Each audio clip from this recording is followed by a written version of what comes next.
শান্তিনিকেতন শিক্ষালয়ে আজকে নতুন একটি বিষয়, আমার নিজের লেখা কবিতার নাম ছোট্ট আমি রং খেলা। ছেলেবেলা বলতে গেলে সেই সবে 6 কি 7 হবে। রঙের বিশেষত্ব বা মাধুর্যতা কোনোটাই তখনও বোধগম্য নয়। দোল খেলা শুরুটাই হতো আগের দিনের সূর্য অস্ত যাওয়া গোধূলি বেলা থেকে। শুকনো তালপাতা, কলাপাতা, খড়ের আঁটি দিয়ে তৈরি আস্ত একখান দৈত্য। দাদু ঠাকুমারা বলতেন, এটা ন্যাড়াপোড়া নয়তো চাঁচর।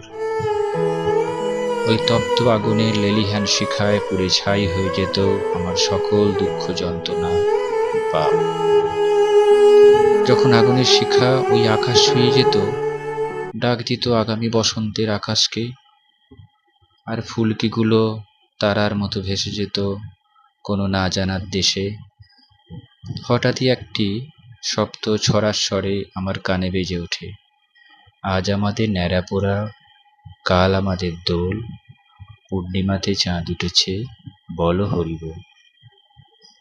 নিভে যাওয়া আগুনের মধ্যে পড়ে থাকা ছাইভস্য হাতে মেখে নিতাম। শুরু হতো প্রথম রঙের খেলা। অপেক্ষার বাঁধ মানত না সূর্য ওঠা নতুন দিনের।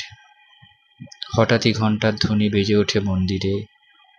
দোদুল্যমান ঠাকুরের ছিটে ফোটা আবিরের মাখামাখিতে সেজে ওঠে দোলের সকালটা। দোলের পোশাক হতো মুচকি বাঁধা কোনো পুরনো সাদা জামা। রং খেলার একমাত্র সরঞ্জাম বলতে বাঁশের ফিচকারি, আর দোকান থেকে কিনে আনা এক পাতা গোলার রং। চেনা মুখগুলো যেন হঠাৎই অচেনা হয়ে যেত। স্মৃতির কোঠরে পড়ে থাকা শুধুই রং, রং আর রং। যেন কোনো রঙিন চিত্রপটে আঁকা চিত্তকরের শেষ তুলির টানে। প্রতি বছর আসুক ফিরে সেই ছোট্ট আমির বসন্তের রং। ধন্যবাদ। যদি এই কবিতা ভালো লেগে থাকে একটু শেয়ার করে দেবেন, একটু সাবস্ক্রাইব করবেন। ধন্যবাদ।